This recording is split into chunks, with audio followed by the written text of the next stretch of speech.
Was haben Tech und Dating gemeinsam? Leute wissen bei beiden nicht, was sie tun. Deshalb sind wir für euch auf ein Date gegangen, Und haben über Tech gesprochen. damit ihr es nicht müsst. Gern geschehen.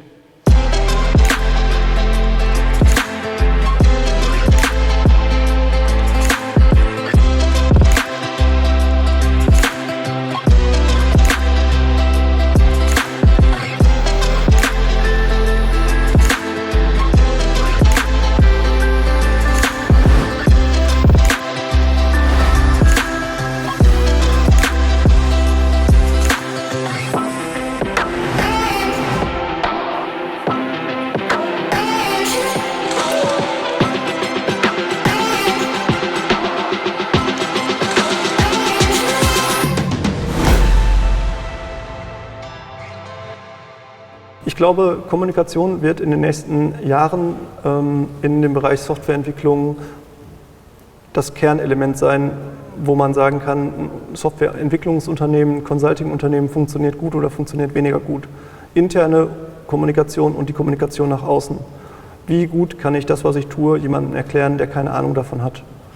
Wir müssen versuchen, eine gemeinsame Sprache zu finden, und ich sehe meinen Job halt auch einfach ganz oft da drin, den ich unfassbar gerne mache, Leuten dieses nebulöse, was tun Softwarefirmen, was tut eine Softwareentwicklerin oder ein Entwickler, das so ein bisschen in verständliche Sprache zu transformieren.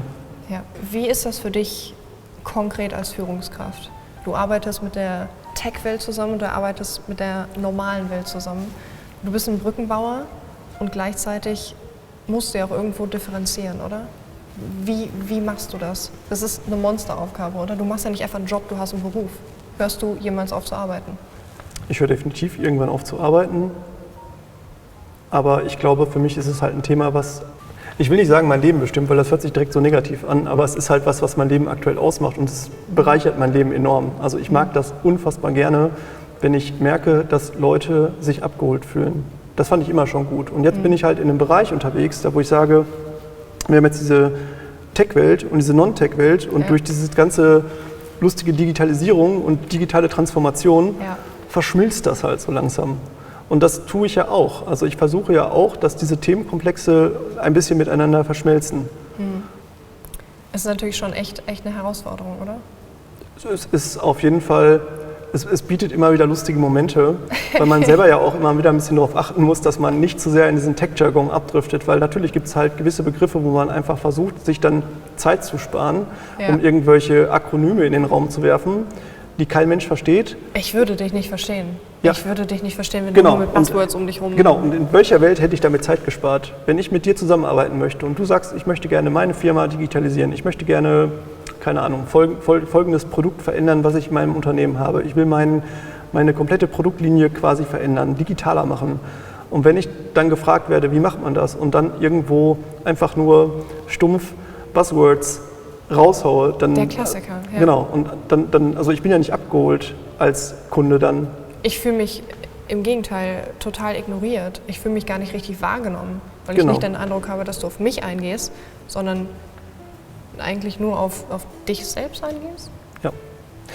Also nimm die Buzzwords, versuch sie zu übersetzen, versuch für gewisse Strategien, die es im Bereich Softwareentwicklung gibt, ne, da gehen wir auch noch nachher ein bisschen drauf ein, anschauliche Beispiele zu finden.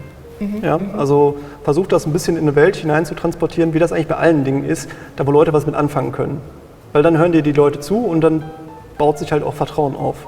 Und ich persönlich möchte ja auch nur mit Personen zusammenarbeiten oder was zu tun haben, denen ich halt vertraue. Ja, auf jeden Fall. Und das muss halt erzeugt werden. Das tue ich halt nicht mit irgendeiner Tech-Sprache zu jemandem, der damit nichts anfangen kann. Da stifte ich Verwirrung, Unmut und im schlimmsten Fall... Ja, ich hätte sogar gesagt, im schlimmsten Fall fühlt sich das Gegenüber halt einfach dumm.